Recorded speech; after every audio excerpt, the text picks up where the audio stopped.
And the recording and the PowerPoint presentation will be posted also on the website.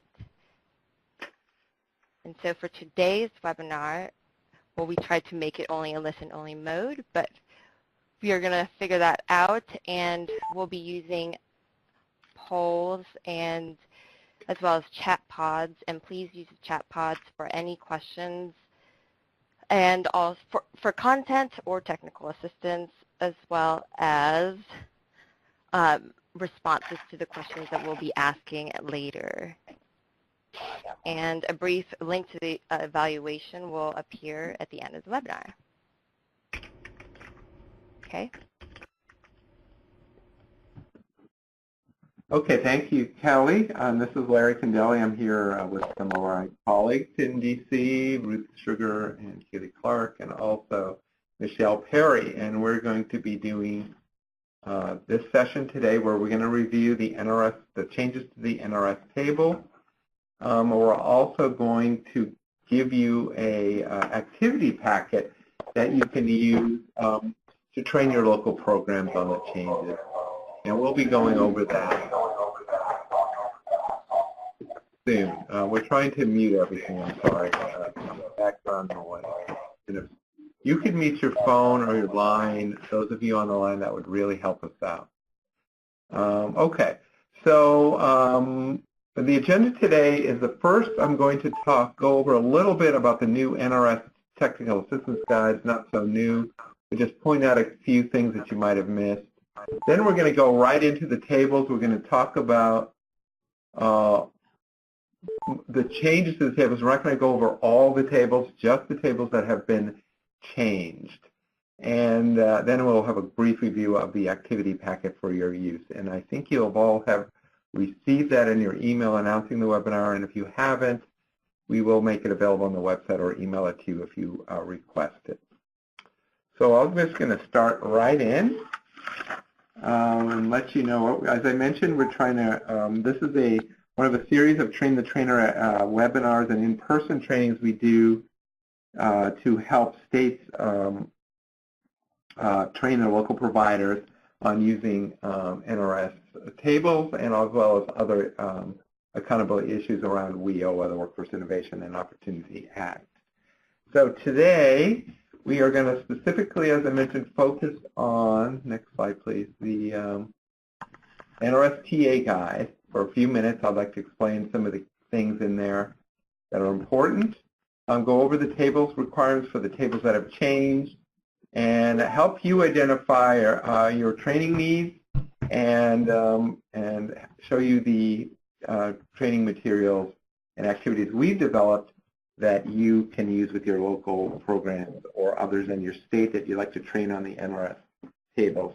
So again, I want to point out we're only going to go over the tables that have changed, and this discussion refers to tables that you will report in October 2019, not this year, but next year, October 2019, the program year that starts July 1 through this year and ends on June 30th of 19. This is the period where you will use the tables that we're going to be talking about now.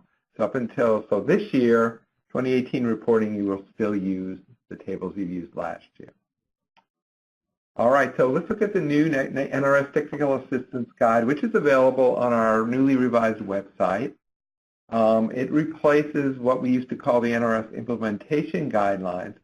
And it came out about mid-January, I believe, right after the new year. And we made it available to everybody, and I think you probably all, it's got quite a number of downloads. What we did in this guide is we updated everything, of course, to WIOA, and we put all of the WIOA requirements and NRS-specific requirements around reporting and accountability in one place for you. So it includes links to some of the OCTAE and WIOA program memoranda on accountability that are common to all the partners, and includes all of the reporting tables. If you've looked at it, you'll see Appendix A has 5 different links to different memorandum. We didn't just include those in the actual document because they're quite lengthy, but there are links to them.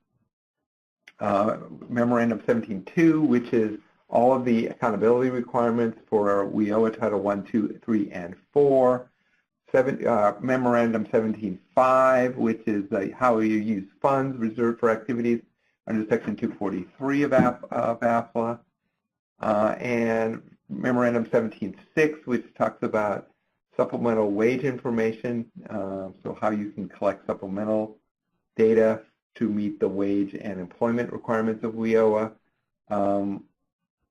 And Memorandum 17.7, which is how you report your annual report, how you submit that and report it. And it is additional joint guidance on data matching. So all of that is linked in Appendix A. It is not directly in there. The other thing about we have in Appendix C is all the tables, current tables, as well as the ones we're discussing here, the new tables that will go into effect in 2019 for 2019 reporting. Next thing, one other thing I want to show about the new TA guide is that it contains the EFL descriptors, both the new ones and the current ones.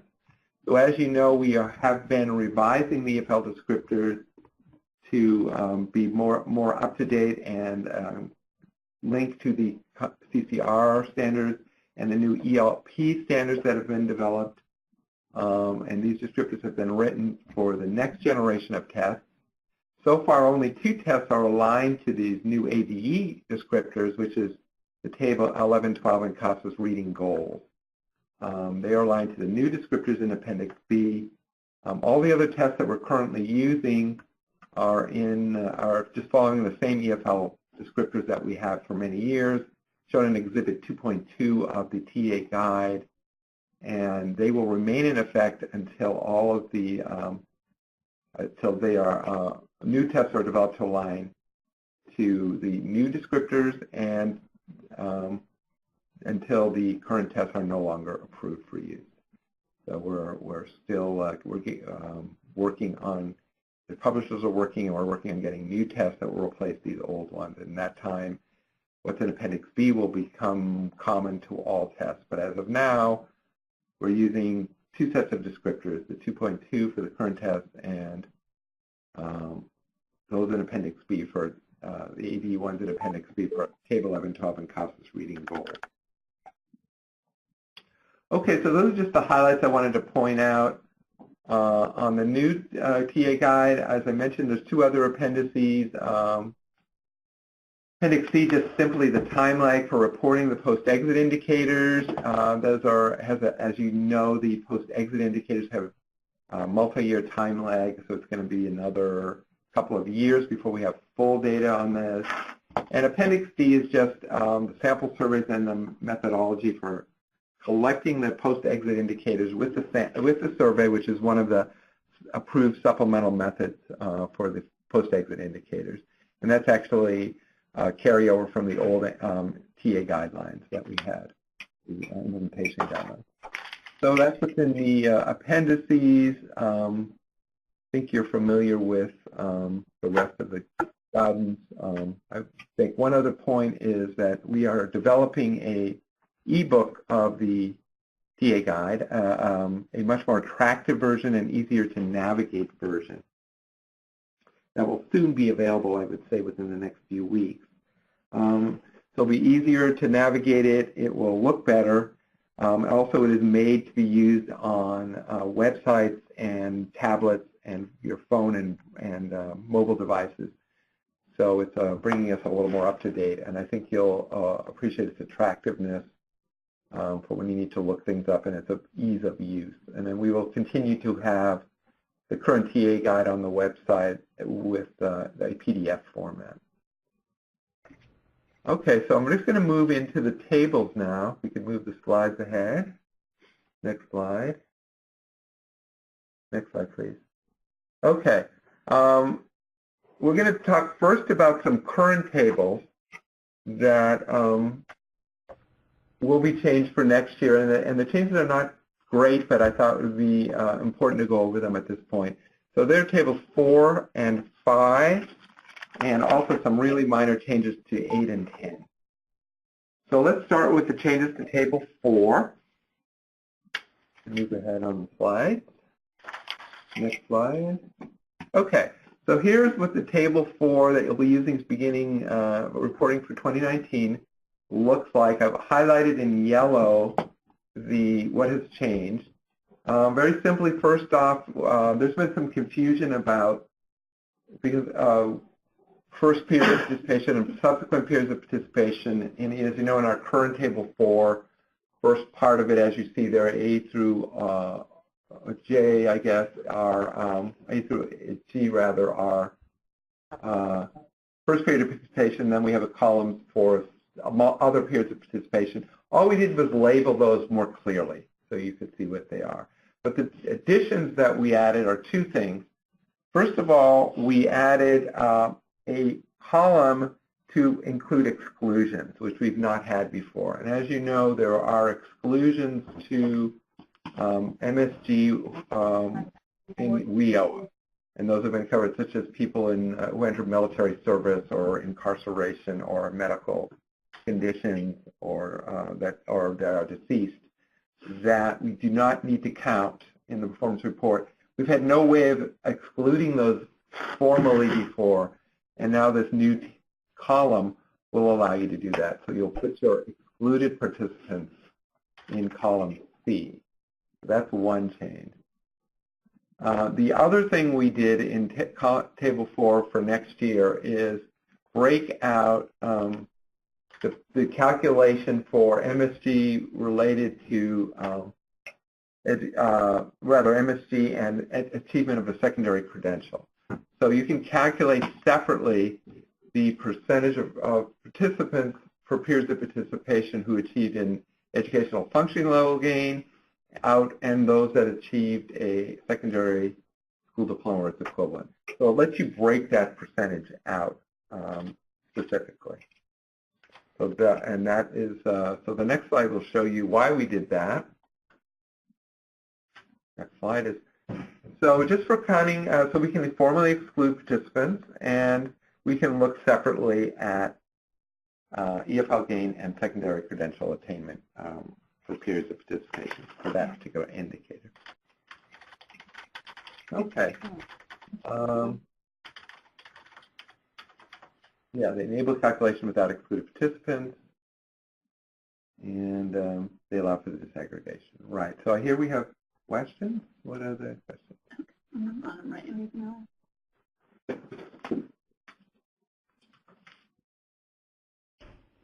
Larry, can you hear me this day? Yeah. Can you hear me? Yeah. We have some questions here about Table 4, the previous slide. One from Lindy Messer and one from Louise Miller. Correct. I'm just getting those to right now. K and L are, what is the question? Unduplicated. K and L unduplicated. Let me just take a look. Well, their numbers of periods of participation, so if they would not be, oh, I see what you're saying. Are the one or the other unduplicated? Yes. So if your person got a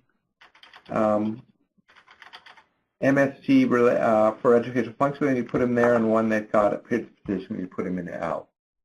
Second question, what about those who withdrew and enrolled in post-secondary? Those are all counted in Table 4. No one is excluded from Table 4. That is not a valid exclusion. The WIO exclusions are, as I said, a medical condition, calling up to military service, deceased, or what's the other one? There's a J or Alan. What's the other exclusion I'm missing on? There's specific exclusions. Just because someone withdrew and entered post-secondary, that is not an exclusion that's counted in column C.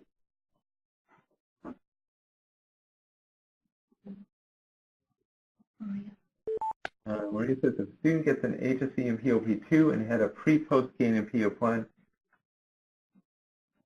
are they reported in both POP1 and PO2? I'm not following your question. If a student gets an HSE in POP2 and had a pre-post gain in POP1, them is reported in both. Yes, they are. And Terry treated EFLs, they get a diploma. I understand they include just 1 and 2 know which to report on. Okay. Terry says, Terry TAC A, K, and L are treated like E and F, and they get a diploma. They are not an E or K. Okay. That's right. Okay. Other questions?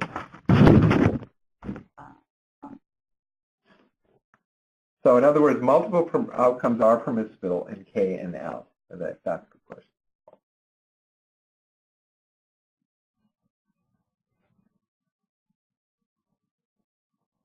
And Great explanation. all right. No, your periods of participation that you're going to report are just the way they are now.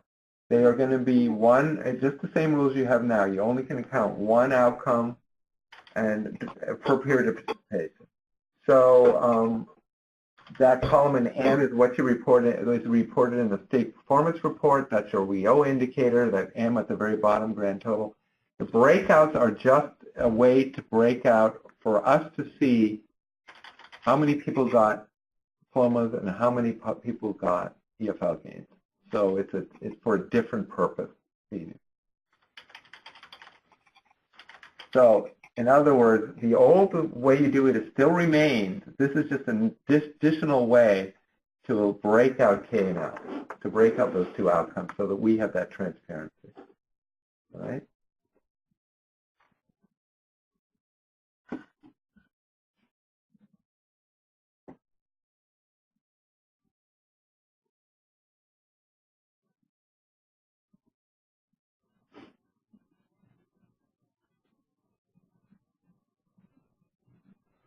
Okay, next slide, please.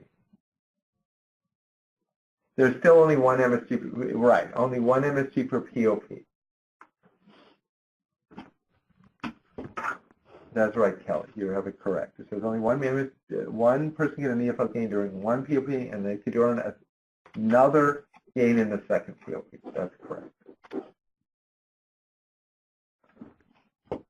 All right, Michelle, are you on the line? I'm here. So what continue typing your questions in the chat. We can answer some more of those later, but right now we're going to pull up some chat pods. And if you can go ahead and respond to these 2 questions, what can be done with the data at the state level, and what can be done with the data at the program level for data entered into Table 4. And we'll give you a few minutes to respond to that.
Okay, it looks like multiple people are still typing. We'll give you just a couple more seconds to complete what you're typing.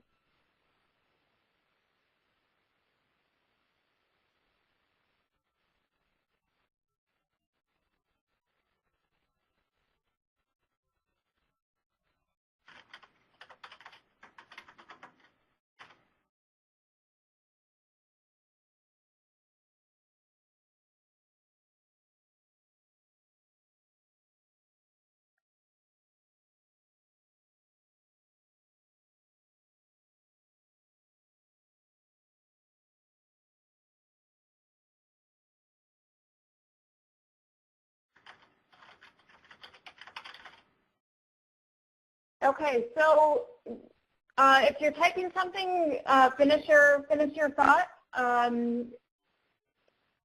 Some of the responses we've received so far: what can be done with the data at the state level, compare outcomes by EFL, identify needs for professional development, program performance, monthly desk auditing or desk monitoring. Any other, anything that hasn't been listed here that Larry or anyone else wants to add to this list?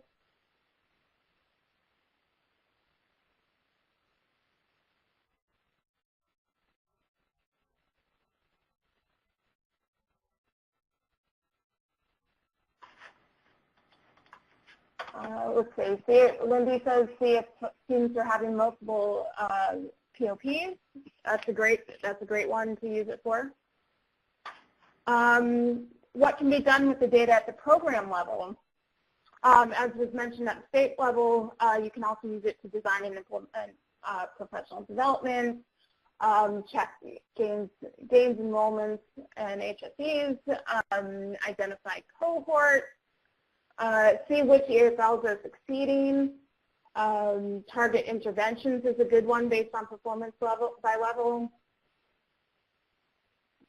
Program improvement, guidance on in-service training. Anything else to add to this list?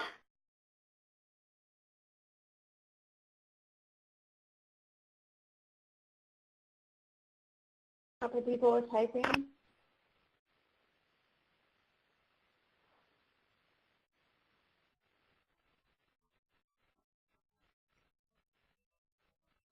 Larry, do you have anything additional to add to these two lists? No, that's I think what our primarily idea, the main idea behind this was so we could look separately at gains achieved through EFL levels, pre and post testing, and counter gains and entry into secondary with secondary school diploma. So we wanted to break that out separately, and that's the main purpose of the table. And yes, it can be used for all these other things. Number of POPs, what kind of gains participants are getting, percentage participants, and all these things that you've mentioned. Identify post-test rates and exclusions and all those things that you brought out. Okay, so keep an eye, take a look at this list. If there's anything that you hadn't thought about, keep it in mind. And we will move on to the next table. Thank you, Michelle. All right, so Table 5 will also be changed, or has also changed for next year.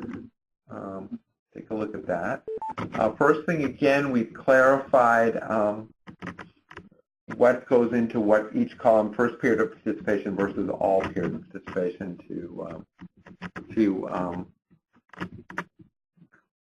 because we had a lot of comments that was confusing. So just to make that very clear.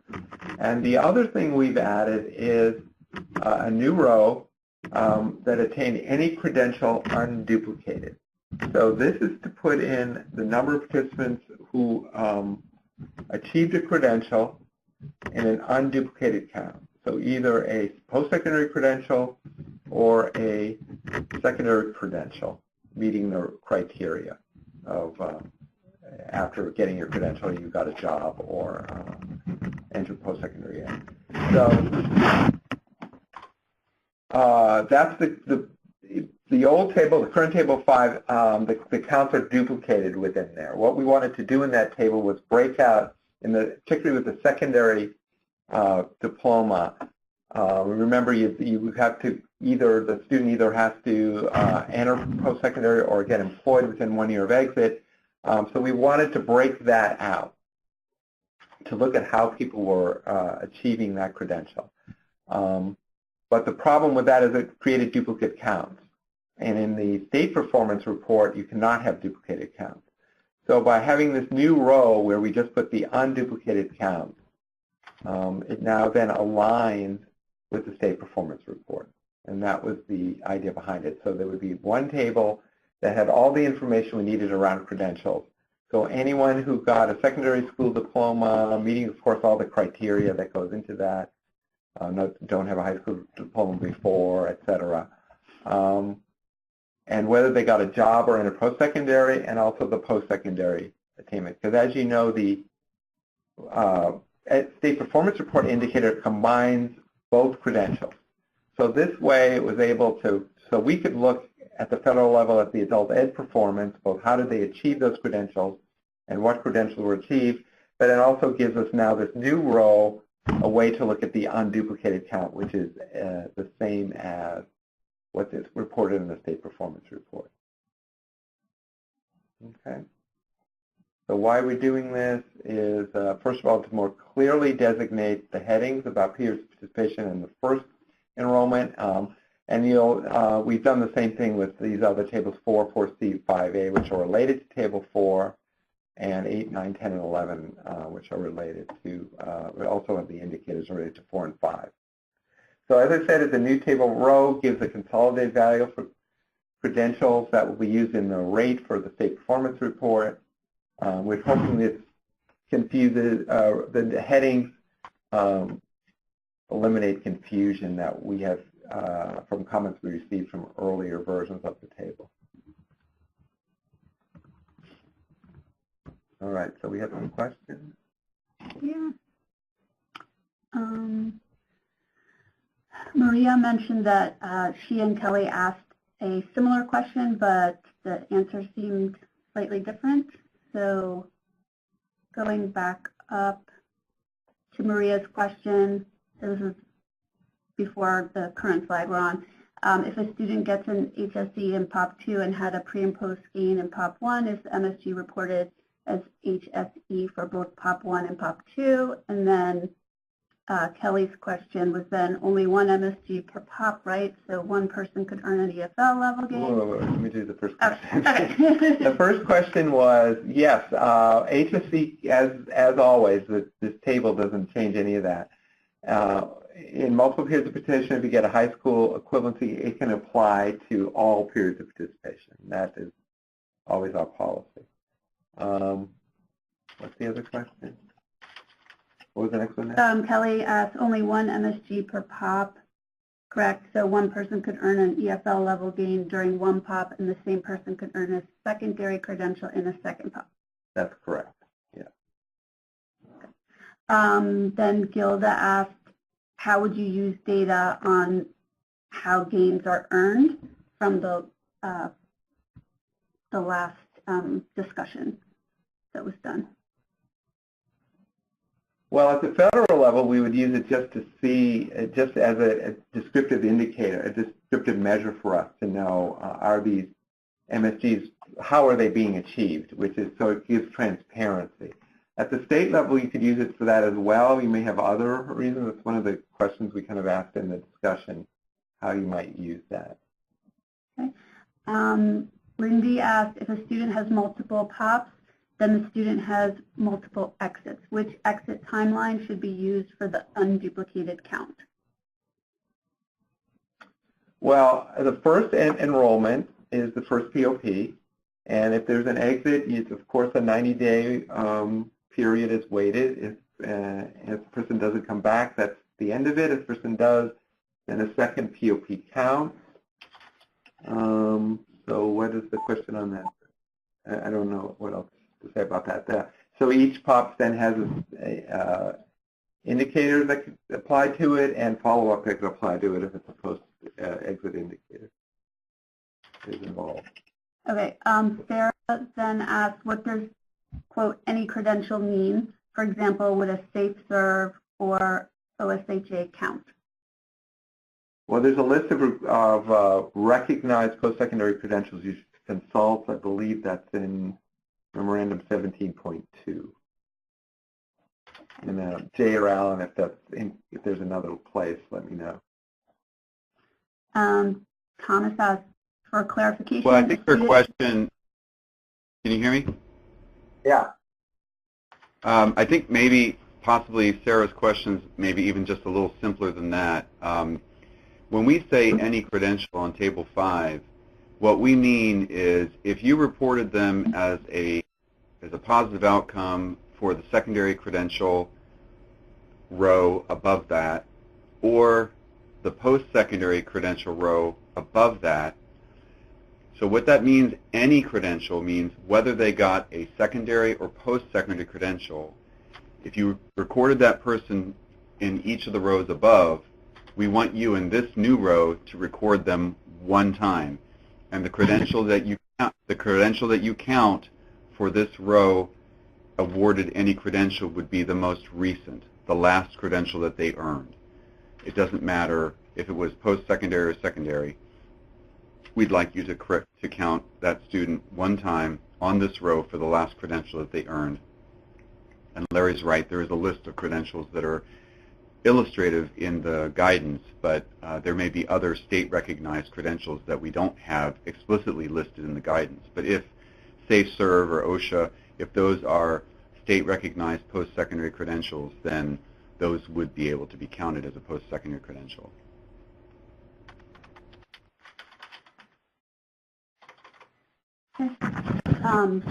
Thomas asked for clarification. A student may have multiple gains per POP, but is credited with at most one MSG per POP, correct? For MSG, yes, you only get one MSG per period of participation. That's correct. Nothing in these tables changes any of our policy. It's simply what we're trying to do in these new tables is there's one table that reports that we'll talk about IET, but all of the other tables are sort of to break out performance in a more transparent way. So none of the policies have changed. So maybe that's confusing. I'm going to go back to Table 4. Can you go back to Table 4? Because there seems to be a lot of confusion here, and that may be my fault for not explaining it correctly. It's still the same policy, one POP, one MSG. So you get a high school credential and a test gain, you got an MSG. And there's only one in every POP. And so all that calculation is exactly the same. The only difference is, in column C we have exclusions, so they're taken out of your denominator for calculation. And for K and L, the new columns, they're just to break out the number of participants who achieved a gain through a high school diploma or a test. Did someone mute their phone? Thank you. So that's all. It's not any difference in policy. One MSG, one gain, one POP, per POP or not if there was no gain, or any kind of credential or whatever the rules are. They have not changed. And that table's filled out exactly the same way. The only addition is, as I say, exclusion, so you don't count them in the denominator anymore. And we just want to know who got gains, how many of them got gains through EFL tests, through pre and post testing rather, or other ways, and the ones who got secondary diplomas as their MSG. Okay, so MSG is just a way of breaking out secondary diploma out of Table 4. So we can look to see how many people are getting MSGs from secondary credentials. What percentage, and that's based on, of course, periods of participation. So there's no change in any of the policies. Yeah, Jay, go ahead. And Venu asked a question earlier about column M, and he was saying it looks like column M, he wasn't really understanding that, and I can see now why that was a little confusing, because the percentage that's calculated in column M, and we have this in the technical assistance guide under Table 4, we have the instructions for how column M is calculated. It is K plus L, so that would be 4 plus 4 divided by column J. So it's 8 divided by 15, which should be higher than 26%. I think what's happening in this table is, for some reason, the formula in this illustrative or sample table is only taking one of the 4s and dividing it by the 15. So really it should be column K plus column L divided by column J. And it is correct below in ESL level 1, if you look at that, it's 14 divided by 25 is 56%. So it's those two columns, K and L, divided by J should give you the total percentage in column M. And it's just, there's a couple rows here where the percentage is not right for some reason. So Move on. Thank you, Jay. All right, let's continue with the questions for Table 5. Would you move on to Table 5? There we go. Okay, Kelly. So Kelly's asking, no, please go to Table 5. Why column B? Who's in column B? And of course, these are not cohorts anymore. They're not anyone who took the GED test.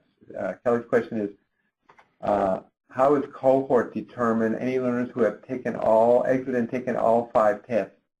No, who goes in that cohort are any individual who was in a secondary education program who did not already have a high school equivalency when they entered. So doesn't matter how many tests you've taken or not. That's everybody who is in a secondary education program who did not already have a high school diploma. And who exited, of course. You have to exit. So that's, and that is a policy we've had for now since WIO was in place. then Vino asks, is the last row on Table 5 used to evaluate state performance? Yeah, the new, the last row, the last cell, that is the WIOA indicator for credential. That will be used as it's the same thing. It'll be all the unduplicated credentials over periods of participation.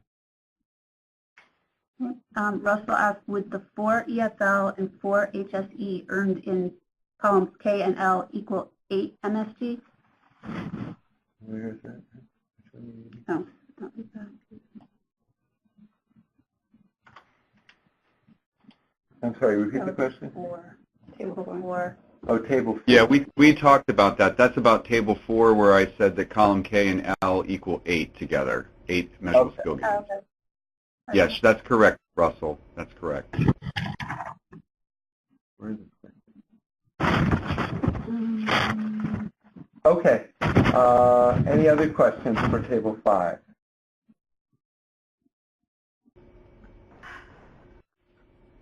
Let's see. Louise said, it was my understanding that a student could obtain an EFL by withdrawing and enrolling in post-secondary education prior to 6/30 of that program year.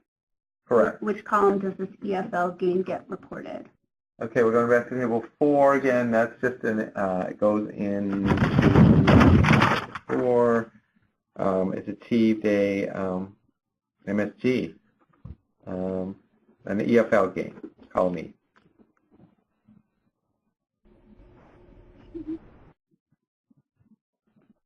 And also in for periods of participation as well in the later column. Column K in the new table. Okay, and Anson's bringing up a good point. So he's saying that Sarah's comment about OSHA and SafeServe, those credentials are actually excluded in the program memo 17-2. So that's a good point. I don't actually have all the credentials memorized from that memorandum. So, but we do direct you back to that memorandum to see, what post-secondary credentials are included or allowable to be counted as a positive outcome under this indicator. And I see that he's quoting it here. Okay, and yes, Vinu's question is the last row of Table 5 on the credentials still has to be 1 year after exit. Yeah, all the criteria are still the same. It's within 1 year of exit for the credentials.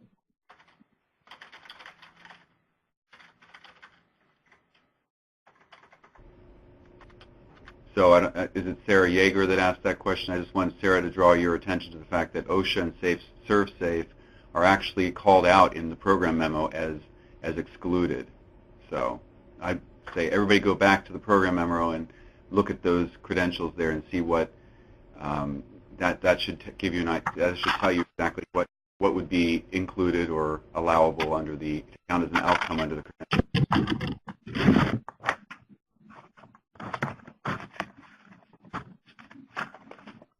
Okay.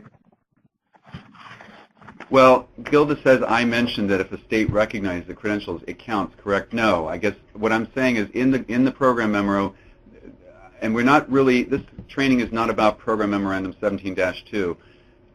We would need to go back to that. I'd need to go back to that with you. So if you want to give me a call, Gilda or Sarah, you can call me up or call up your area coordinator here in Octave, and they can review with you Program Memorandum 17-2 because there are some areas where we say state recognized, high school diploma, for example, secondary school credential, that you can count that.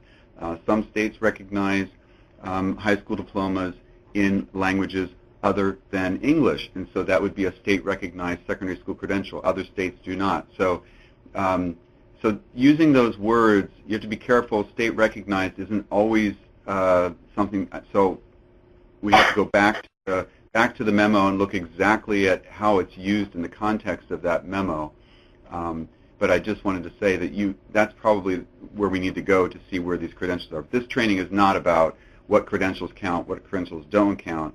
This one is just to show you that there's a new row on Table 5, and that what it does is it breaks out, it doesn't break out, it actually combines the post-secondary and secondary credentials together into an unduplicated count, which will then match the number that is reported for the credential indicator on the statewide performance report. That's the joint template that we use to report outcomes under the Workforce Innovation and Opportunity Act. So we've added this new row here so that NRS, the title-specific NRS Table 5, actually has, it correlates, then there's a number going to be on here that will directly match the one in the statewide performance template, and we will probably be able to auto-populate the statewide performance template from Table 5, just as we are doing that right now with Table 4.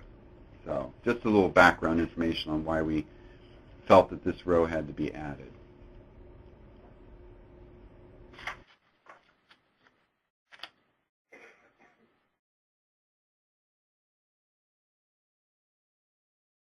Okay. I'm sorry. One more question from Renee and Carl. Renee asked, which students are counted in column B for attained a PSC credential while enrolled or within 1 year of exit? I'm wondering what the denominator is to determine the percentage in column B. Well, in column B is all the participants who are in a post-secondary program and adult ed. So, for example, a co-enrolled in post-secondary or adult ed or in an IET program or any program that's providing post-secondary services or training. So that column B would be all of those participants. And then C would be the number who achieved a credential within 1 year of exit or while enrolled. And then D is just C over B in that case. So that's how that would be calculated. Now that kind of illustrates also why we broke them out into individual, because somebody could also be getting a high school diploma and be in post-secondary. So you see that Table 5 as it exists now has some duplication in the row, across rows, not within a row, but across rows. So that's what made it a little difficult to reconcile with the state performance report, which has an unduplicated count. So that was the reason for the last column, so that we would have that unduplicated number.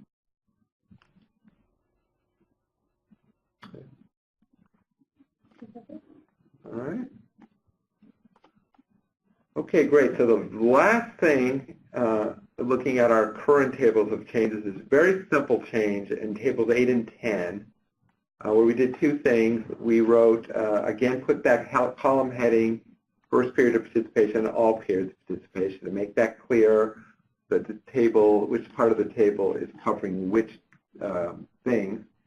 And then we just merely, all we did in 8 and 10 was change the label of that column. It used to say number of participants who exited, and that is confusing, particularly in Table 8, which is Family Literacy Program, because not all of, for example, MSG is included in that, and you don't need to exit to count MSG. So it was confusing. So this was just simply added to avoid confusion and to change number of participants included in the indicator. So sometimes the person will have had to exit. In the case of MSG, they would not have had to exit. And that's the case for 8, the family literacy optional table, and 10, the correctional ed table. So that was all we did with that table. Okay, next slide. And again, as we said, to make it clear, that's all. And it also applies to 9 and 11, which had the same confusion, or had the same confusion. And during, again, we did this change because of all the questions we got about the table last year. Those tables. So that's a simple one. Any questions about that one? Go on. Maria had a question for Table 10. So for Table 10, do all POP need to be in a 225 program? If the participant is released and later attends a different program in a new POP, is the second POP still reported on Table 10? Well, that's a good question. Table 10 is specifically for those who were incarcerated when they were enrolled. And then you're saying they exited and go in the regular program. Let me ask Alan, what do you think about the answer to that? Give you a test, Alan. Are you there? Well, yeah, Alan's not on the line. He couldn't be on the call today.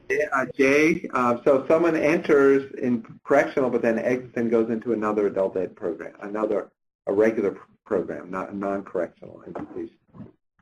So they would be counted in. And so the question is the second period of participation reported on Table 10? Yeah. I would say yes. No, it's not. Table 10 is if they are incarcerated. Right. Let's go back and look at Table 10 again. Or do we have an actual screenshot? No, I don't have it. No. Okay. So Table 10 is very similar to Table 5. It has, the only difference is it has a row at the top for educational functioning level gain, or I'm sorry, measurable skill gain, and it has the same outcome, the indicators, the primary indicators of performance, the post-exit indicators, and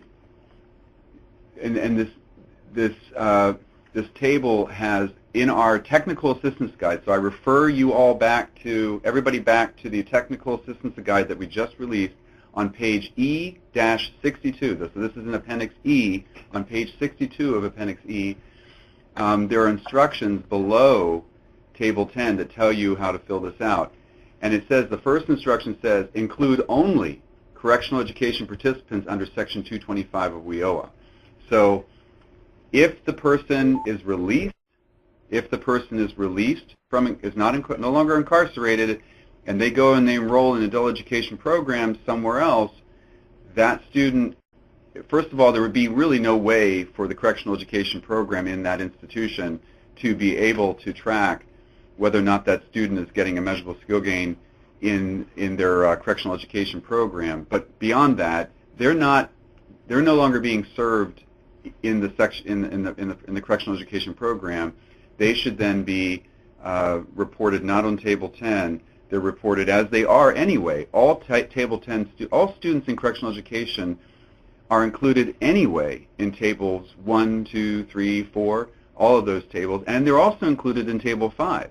Table 10 is just a subset of those tables, but we don't want to be including people here, and so that who are not in correctional education. So these columns for the second period of participation are really for participants who remain incarcerated.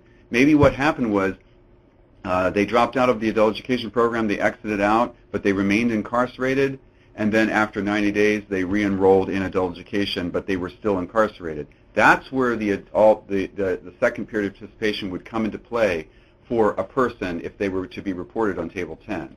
Does that make sense? Yes, I'm sure that. Terry Tackett is saying he's not sure why we would even need a second POP in Table 10. I actually can think of scenarios where somebody who's incarcerated might not be in adult education anymore but still remain incarcerated, and then maybe 4, 5, 6 months down the road they get back into adult education again. So that's what those additional periods of participation columns are for on Table 10. Does that make sense now? Yes.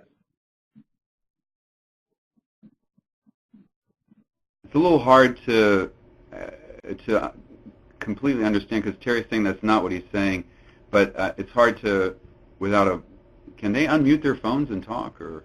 No, I think, Jay, what the question is so where would you report that second POP then if a correctional individual on Table 5. On Table 5. Table 5 allows for additional periods of participation. So let's say we've got 2 people who are in correctional ed in the first period of participation. One leaves one is released. The other remains incarcerated. The one who remains incarcerated and gets the second period of participation is reported on Table 10, and they're reported on Table 5 as a second period of participation. The other student who was released after the first period of participation does not get reported on Table 10 as a second period of participation, but they do get reported on Table 5 as a second period of participation. So everybody in the adult education program gets reported on Table 5, everyone. It's just that on Table 10 is really just a very focused look on our students who are incarcerated and receiving our services. So if a student is no longer incarcerated, they're reported only on Table 10 for the time that they were served while incarcerated. They're always reported on Table 5. Everybody's reported on Table 5. So it's not a matter of where does that second period of participation get counted. It gets reported on Table 5 no matter what. It's just that on Table 10 it doesn't get reported if they don't remain incarcerated. Does that make sense? Yeah, but that isn't the question still, Jay. It's let's say you're an individual who's in prison, you go to adult ed, you get released. Then you come back and enter another adult ed program. Where would you put that person? What does that mean? What does that mean? Where would you put them? Well, how do you count them? In what table would you put them in? Well, I wouldn't put them on Table 10. I wouldn't put them on Table 10. What you don't put them on Table, if they're released and they go to a regular, your traditional adult education program, not serving in a correctional education setting, you report them on all the other NRS tables. And it's like if a student is in one county and they leave that adult education program and they go to another adult education program in a totally different county, then we had this question a couple years ago. We do have this question come up periodically. It has always been, this has not changed under WIOA, it has always been the responsibility of the state-level data system to have business rules to handle how do I track the same student who was in this adult education program in a county in one end of the state and they went to another county in another part of the state. It's no different than a student who was incarcerated and left and went into an adult education program in the state. They're still reported on tables 1, 2, 3, 4, 5. Right. It's just so I think it's not duplicated. Right. It's not duplicated. So everyone's reported on Table 4 in the same way, and during the period of incarceration, that participant's person would be pulled out and put in Table 10. So, for example, in the case of a person, let's say they were released and came back, they're always reported in Table 4, no matter where their incarceration is irrelevant. But the time of and that could occur the opposite as well, as Cody's pointing out, that someone could be incarcerated later after participating in adult ed and getting and then going into an adult ed program in a prison. It doesn't matter in the sense, the rules still apply, so everything would still be counted in tables 1 through 4, every individual, and 5 in some cases. But during the period of participation, that data would be pulled out and put in table 10.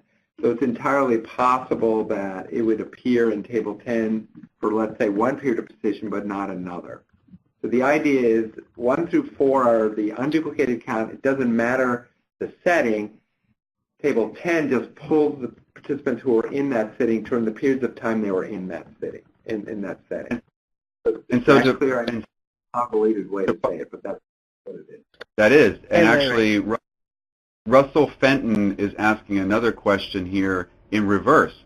What if the student was in a regular program in POP 1 and then became incarcerated in POP 2? Which tables apply? The answer to all of these questions is always this. Tables 1, 2, 3, 4, 5, 6, all of those tables apply to all participants, regardless whether they're incarcerated or not. And in Russell's example here, if a student was in a regular program, and then they became incarcerated for POP 2, then in POP 2, they're reported on table 10 as a correctional education participant. Right. So 10 is just, it pulls out, it's a subset of the full set of data. So where Louise Miller says essentially the person is counted twice, well, Right. Not really, but they're reported twice. So they're reported in tables 1 through 4 and reported in 10 as an incarcerated individual Exactly. who's in the program. So That's a great... Can you hear me? Yes, we can hear you. Who's speaking? This is Cody, Easley. Hey, Cody. Hey, so we actually asked this to Alan Tucker back in 2017 because the Leap Again presentation said that if a student counted in any distance education POP, they counted as distance education for all POPs for that year.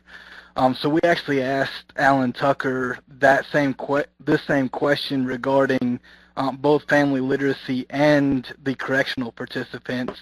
And his response was that yes, for any tables that report specific participant populations, if the participant meets the definition for that subgroup at any point in the program year, then all POP data associated with that participant would be reported on the table. So is that not correct then? So Alan told you just to count them even if they got out and came back in. Correct. Because that was the guidance for distance education on the Leap in the Leap Again training.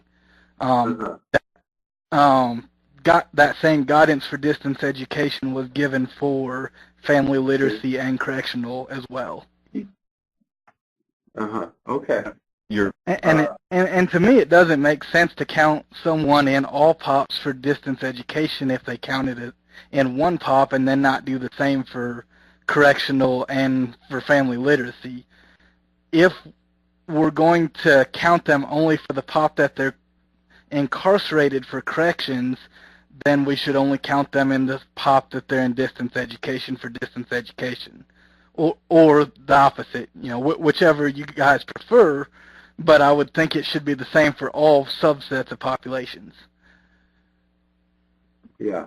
Well, it is true for distance education. Distance education is reported on table 4C and 5A, and it's always been the case. This has not changed under WIOA, that if a student, and this is a state determination, if the state, so when I was in the state office, we had a rule about, or a policy about who are we going to count as distance education students, and that has not changed even today. So the state makes its own determination as to who they're going to report, if any at all, on table 4C and 5A. And those are subsets of tables 4 and 5.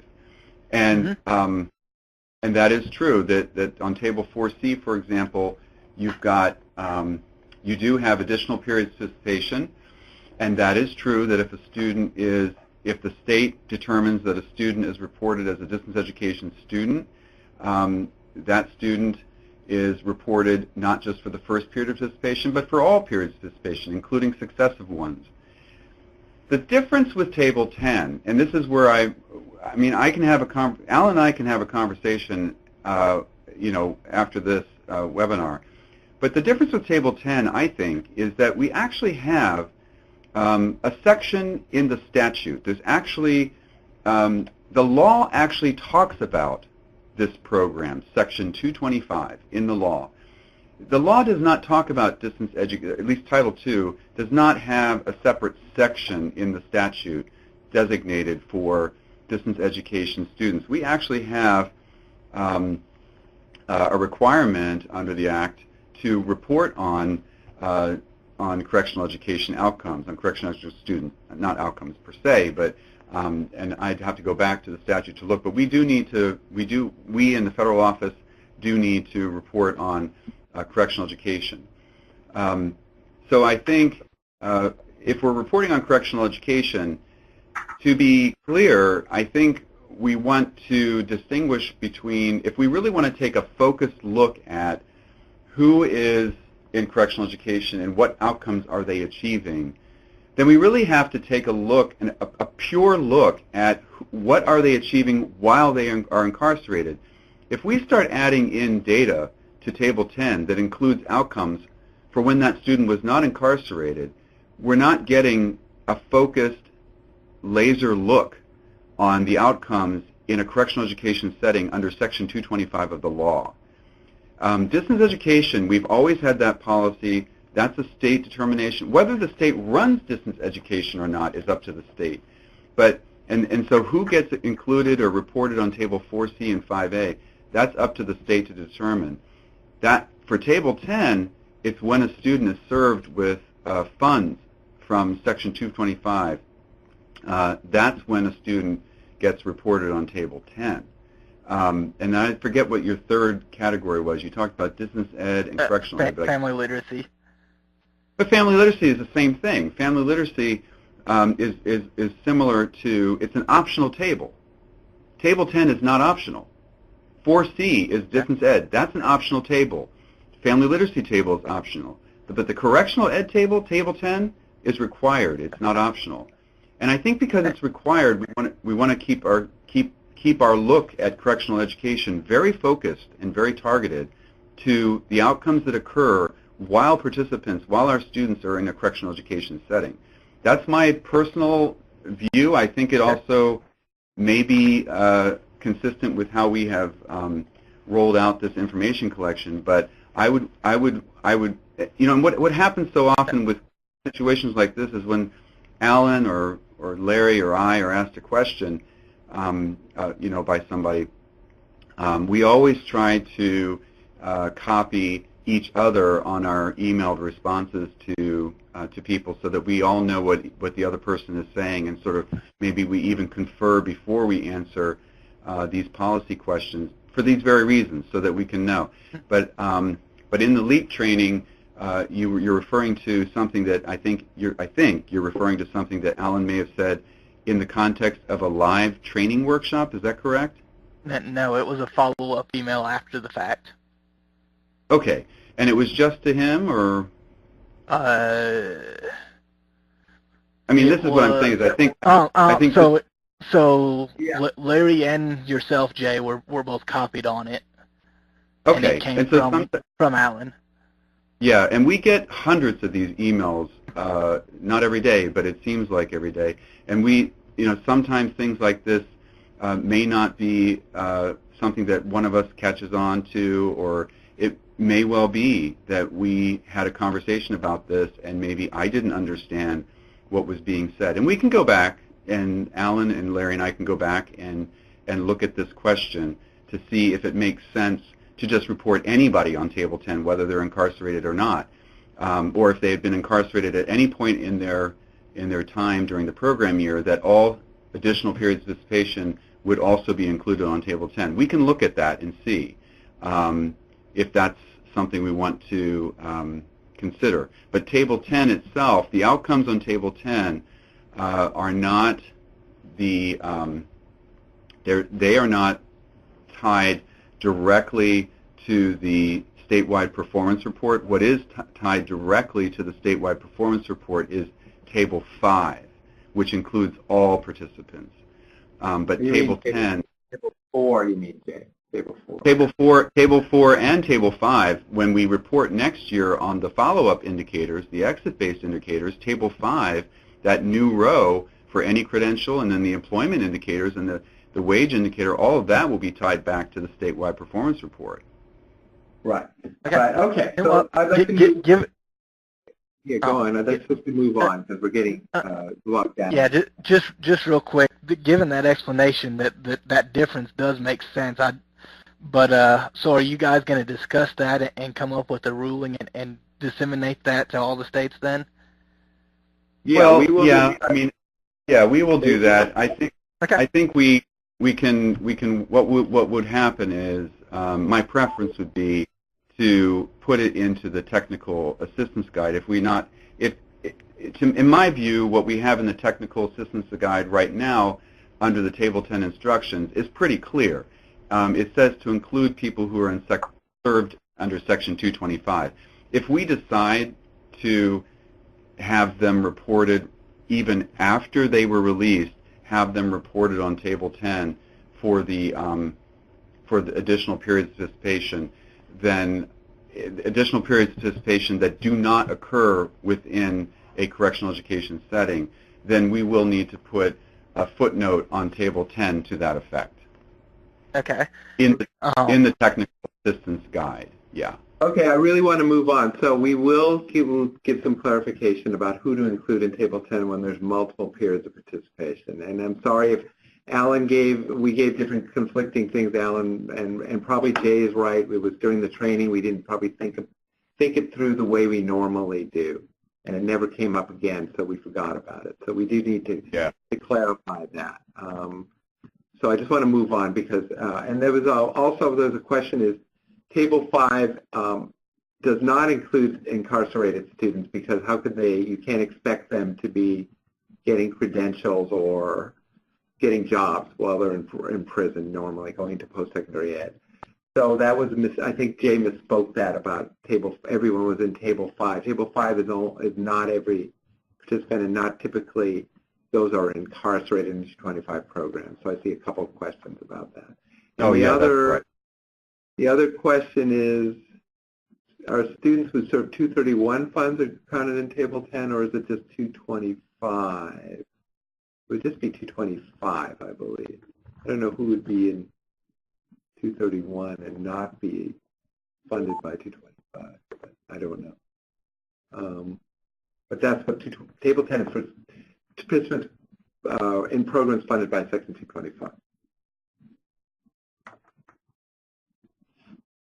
Okay, Moira is also saying, please clarify how this instruction of including tables 4 and 5 is congruent with 2.7% data and data collection. I don't have that in front of me, Moira. If you would clarify that question, I can try to answer it. I don't know what you're referring to there.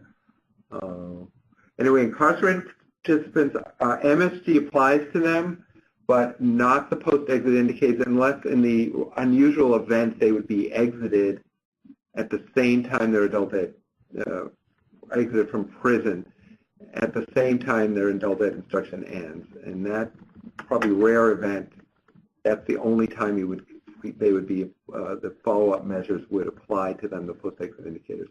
Otherwise, only MSG applies to them. So I don't, if that answers your question, I hope so. If not, please clarify it. I don't know what the Exhibit 2.7 is.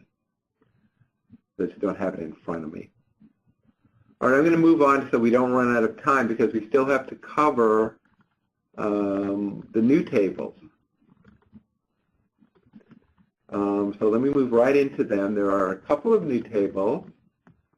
New slide here. What I'm going to do is just explain the purpose of the table and why it's required. And you may want to explain, we're going to ask you to do a little of this, and it's particularly explain to your staff and your state the value of collecting these data, the implications of the requirement, how do you best explain them, What questions can you anticipate, and what scenarios can you develop to present the new table? And the activity packet we have will help you with all of those things. So let's move on right away to the next table. Okay, this is a brand new table that will be required in 2019 reporting. It's reportable individuals by age, ethnicity, and sex. It is identical to Table 2. The difference is that this table will only include what's called reportable individuals. These are individuals that came to your program and had some contacts but stayed less than 12 hours. So anyone that stayed less than 12 hours, we'll be asking you to report on their age, ethnicity, and sex. And it's a way. The reason we have this table is because it is a WIOA requirement to report on the characteristics of these individuals.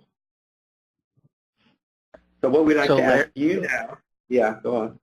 Who's that? So is that just reportable individuals with less than 12 hours, or is that reportable individuals and participants as well? No, Table 2A is only reportable individuals. Okay, Table thanks. 2 would be participants, as it is now. Okay, so we have a discussion now, Michelle? Yep. Similar to what we did for the first table, if you can think about what can be done at the state and program levels with the data in Table 2A, and type it in the chat box here.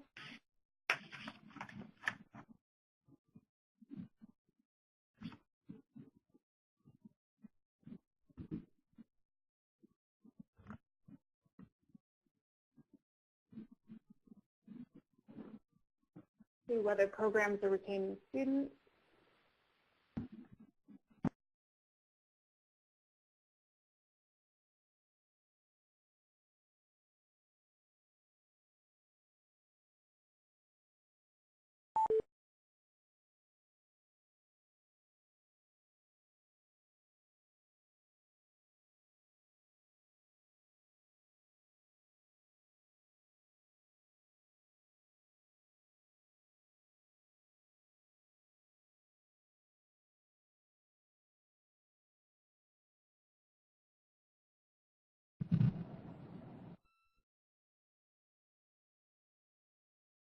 Okay, and I'll give you just a couple more seconds to finish up your thought.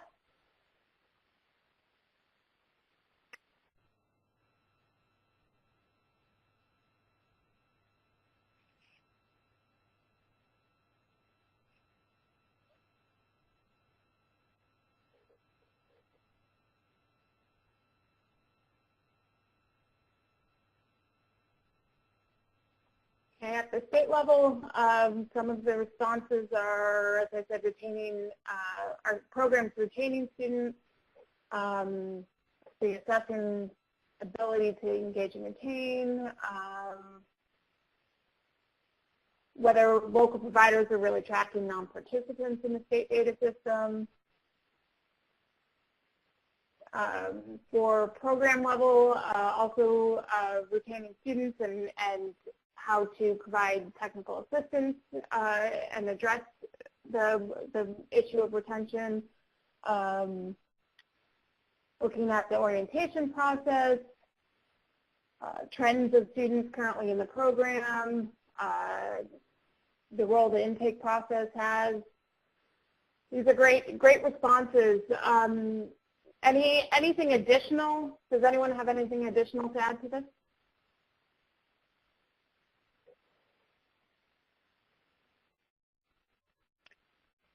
And we're having you go through this exercise to have you sort of think through these tables and the uses of the data in these tables for when you're training your local programs and your local providers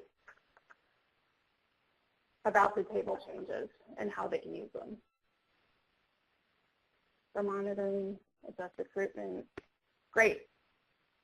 I think we'll move on to the next section, the next poll. Thank you, Michelle. Yeah. We have a poll here. Okay. Sorry about that. So if you can answer both of these questions, what are the implications of the new table for data collection at the state level? And what impacts might this new table have on local level staff as they perform data collection? And if you respond to other, type in the box.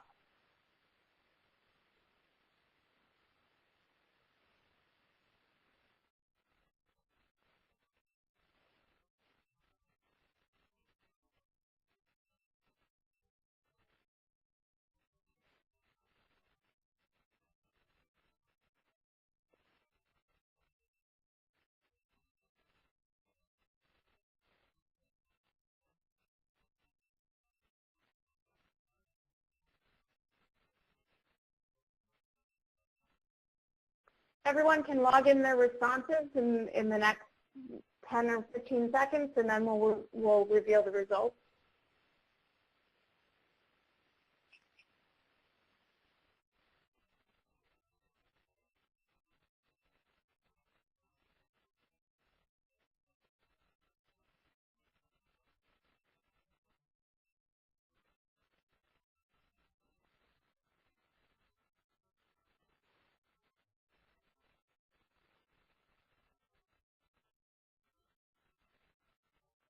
Okay.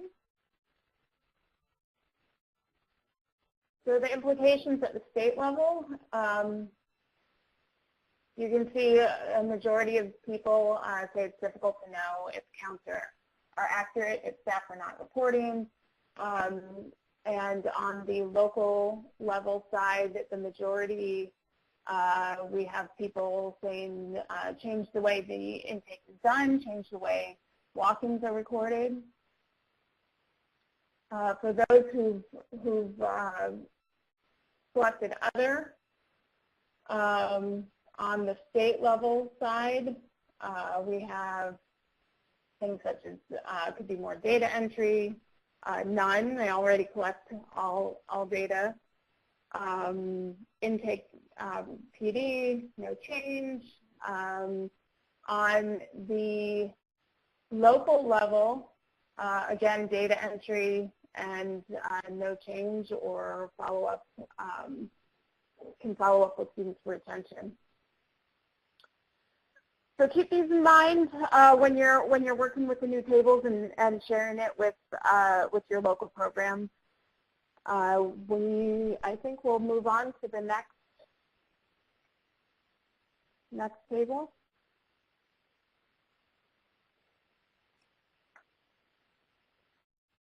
Thank you, Michelle. And I see we're running out of time, so I'm going to just present the next two tables and I'll hack it and I'll skip the discussion. So if you have other questions, I'll try to answer them as time permits. One, I did see a question about 2A that if person was already a participant in one PP and then came back for less than 12 hours, would we count them on 2A? And that's a good question, one I've never thought of before because it is a new table. I don't know that we've all thought about it at the federal level. As Jay explained, when we get a question, the three of us talk about it, sometimes go to Cheryl, then we give an answer. Obviously, I can't do that now. I'm going to go on a limb and say, no, you would not count the person who's already been a participant. But I better, we'll verify that. I'll verify that. Jay, comment before I move on about that particular question? I'm looking at the question. I'm seeing, are reportable individuals dropped for not having a date of birth? Is that the question we're talking about? No, somebody wrote in the chat pod, if a person came for one POP and then left and came back for less than 12 hours, would we count them in 2A as a reportable individual? I think not. But what do you think? And see, now this is a brand new table, brand new question, so that's why I don't have a definitive answer. But Jay, well, okay, I've got the technical assistance guide, and I have it open on page E-41, and it has the instruction on table 2A, and it says, report on this table only individuals who have completed fewer than 12 contact hours in a period of participation. So yeah. I think what you would do is anytime somebody comes in and begins a period of participation, then and they get fewer than 12 hours, you report them on Table 2A. Okay. And I guess what I'm understanding is that this question is about, somebody who, yeah. huh? They came in, Yeah.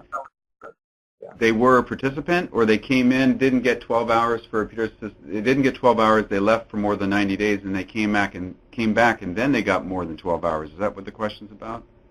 No, it was they were participants, and then they came back. So it should be counted then, because anyone at any POP should be counted on that table, correct? Yeah. Yes. So, yes, you would have, if a person has fewer than 12 hours in a period of participation during this program year, you would report them on Table 2A. That's what the instruction says on Table 2A. Okay. All right, then let's move on to 4 because we are running out of time. 4A, here's a new table. Thank you, Jay. So that's the answer to 2A. 4A is a new table that has 3 key features to it. We want to break on all the MSGs. So in 4, where you only can count 1 MSG per participant, this table you can count all the MSGs the participant gets. So as a result, the second feature of it is that it's duplicate count. So one person, a single individual, could appear in multiple columns. So no matter how many, you put all the MSGs in there. And the third thing about it is we break up ELL testing gains by mathematics and by ELP or ELA literacy. So if we go through the columns, number B is column B is number of participants, unduplicated number. But then C would be any gain that participant got from a pre and post test through ELA literacy or ELP if they're an ESL student, and any gain they got on mathematics test if they were given a mathematics test. You don't have to give a math and an ELA test, for example, but if you happen to, and there was a gain there, you want to report that there. The Carnegie unit gain, you report it in G. And enter into post-secondary, you report it in that column as well, in column I. So all MSGs are recorded for every individual participant, for all MSGs. So this is just a table that lets us see individually all the MSGs that are obtained during the course of a year by an individual.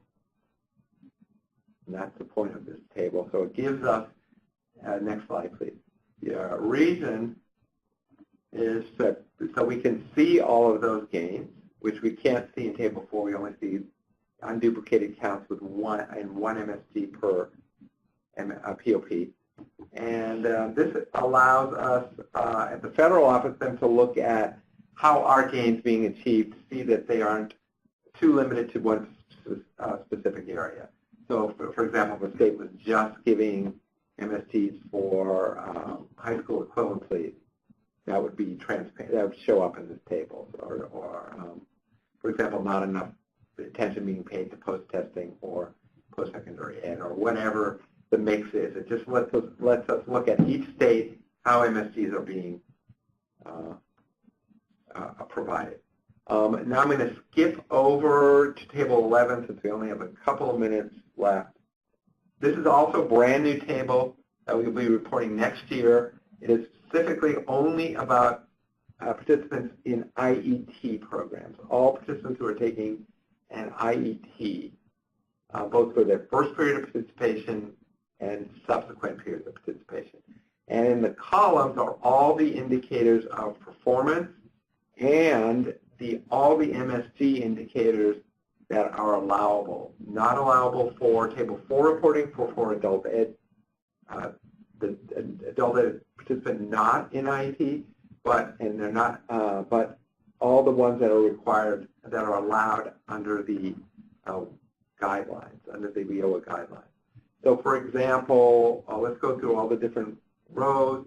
MSG by 1 EFL, MSG by a secondary credential, MSG by a post-secondary transcript is a MSG method that is not permitted for accountability in Title II and reported in Table 4, but we are collecting it here. Same with miles for IET participants only. Same with milestones, passing a technical exam. Those three new rows are different ways of collecting MSG that we don't typically do in adult ed, but we're collecting them on these IET students, for all periods, both first participant and subsequent periods of participation. And then in addition, we're also reporting here the post-exit WIOA indicators of employment in second and fourth quarter, employment and median earnings, and if you look at the next slide, the credential indicators as well through high school diploma, getting it through high school diploma or post-secondary. So again, this table does two things. Next slide, please. It captures IET participants. We want specifically to look at how IET participants fare in adult ed. And we're also looking at the other methods of MSG for these participants that we aren't permitting for accountability purposes under WIOA for Title II. So next. So we want to look at their gains compared to other participants and also get information about how those other methods, what happens when we use those other methods for MSG, counting MSG that we don't allow at this time in the other programs. So we're just about out of time, but what I'll do is answer these questions, and I do want you to go be aware of our activity packet we have for you for training your local programs. The questions are, is it focused by subject or all tests? Is it by focus subject or all tests? Not, you're talking about table 4A again. I don't quite know what your question is. There's two sets of tests given, the math test and ELA literacy ELP. So that's what you would do in there. ELP is English language proficiency, sorry, like an ESL test. Somebody answered you already. Yes, table 4A is for all POPs. It's just all the MSGs that a participant gets in all ways. We just wanted a big picture look at that. Scott asked, a listening test counted in 4A? Yes, that would be under an ELP test. And McQueen, are we now supposed to using a new test for ELA? We typically use Best Plus. No, you don't have to use a new test. It's just whatever test you're using. If it's Best Plus for ELA, it's a little confusion. ELA means English Language Arts, not ESL. It's not English Language Acquisition. It's English Language Arts, literacy. In other words, literacy tests like TABE. And ELP are your ESL tests. So Best Plus would count there. That's right, Diane. Vinu, yes, there is a column for getting high school equivalency, I believe, in 4A.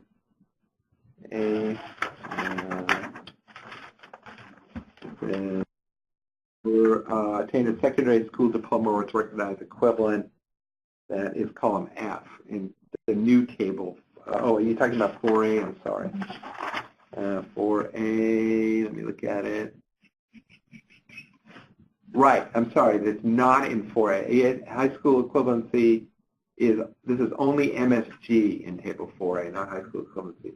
That actually, it would now be in table 4, which is one of the reasons we added that new column in the future.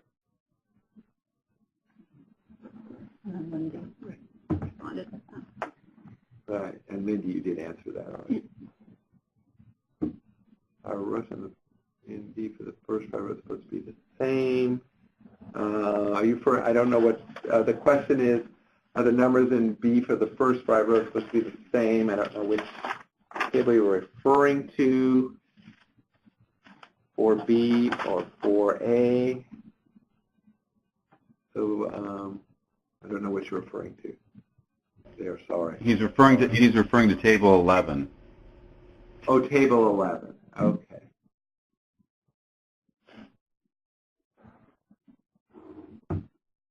Yes. I mean, there would be the same rules as all the others. So MSC would be everybody except exclusions. The first 4 columns, let me see, 1, 2, 3, 4. Yeah, they would be all the same. Yes, that's correct. Any other question here?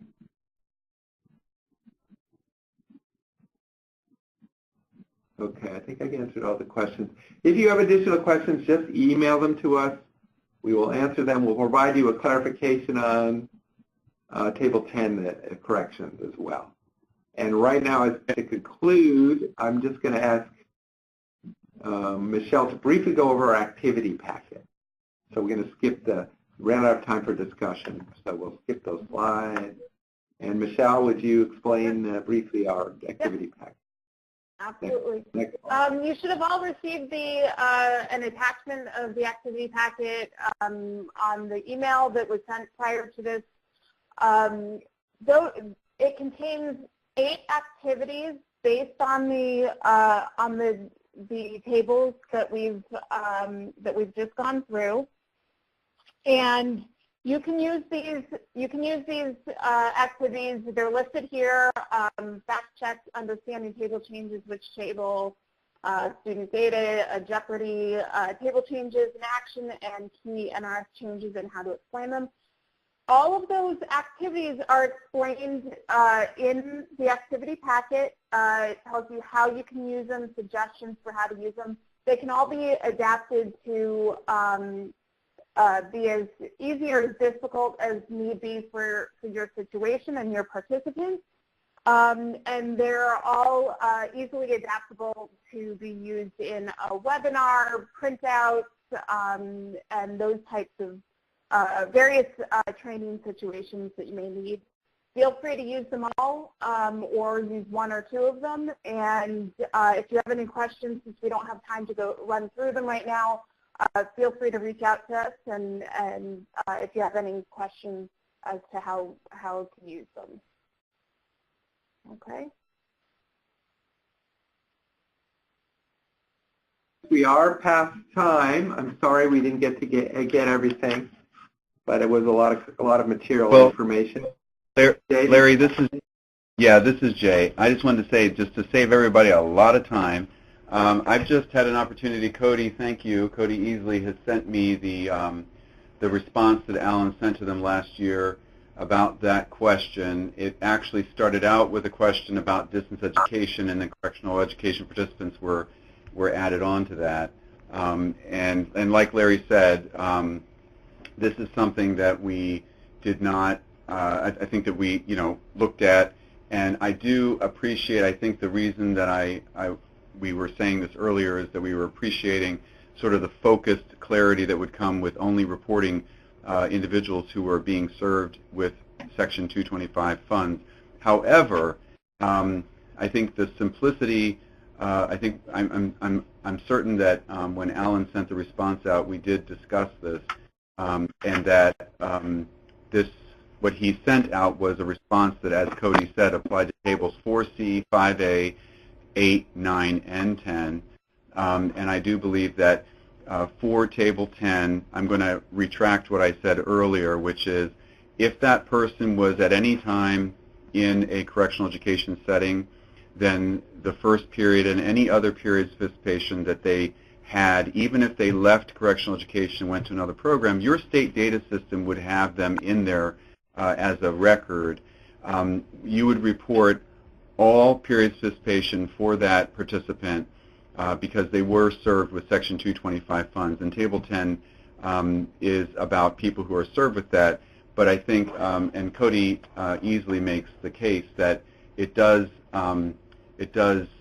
make it easier for state systems to be programmed, and it also limits confusion, and I do agree with that. And I agree with the simplicity and the clarity of Alan's answer that he provided last year to Cody and his colleagues. So let's stick with that and understand that there are a lot of moving parts out there that even I can't keep track of. So Table 10, it's everybody who was ever in a correctional education setting, just like we've had that rule for years now for distance education. I think that makes it simple and consistent across the whole NRS. What do you think, Larry? Yes, thank you, Jay. I'm glad you were able to resolve that. And, yeah, I didn't want to wait until afterwards. I think people are on the line right now who might not get access to all of this, and so I think it keeps things clear and concise and consistent. So, okay, thank you, for that Jay. clarification. Thank you, Yeah. Cody, too, for bringing it up. And so now, since we're 10 minutes over, I'm going to move to the wrap-up and move to the last slide. There we go. There's our evaluation link if you'd like to evaluate our session. Let you know that, the appendix of the TA guidelines, Appendix E, has all the tables, both the current ones and the ones we just have been discussing, so you can look at those at your leisure. This webinar recording will be posted in a week or so you can access that. The materials packet is also available for you to use. We have a year to put these in place. So we'll probably be having further conversations. So thank you for staying. I'm sorry we went over late, but I think the information was good and important, and appreciate your participation. I'll see you again soon. Thank you all very much. Thank you.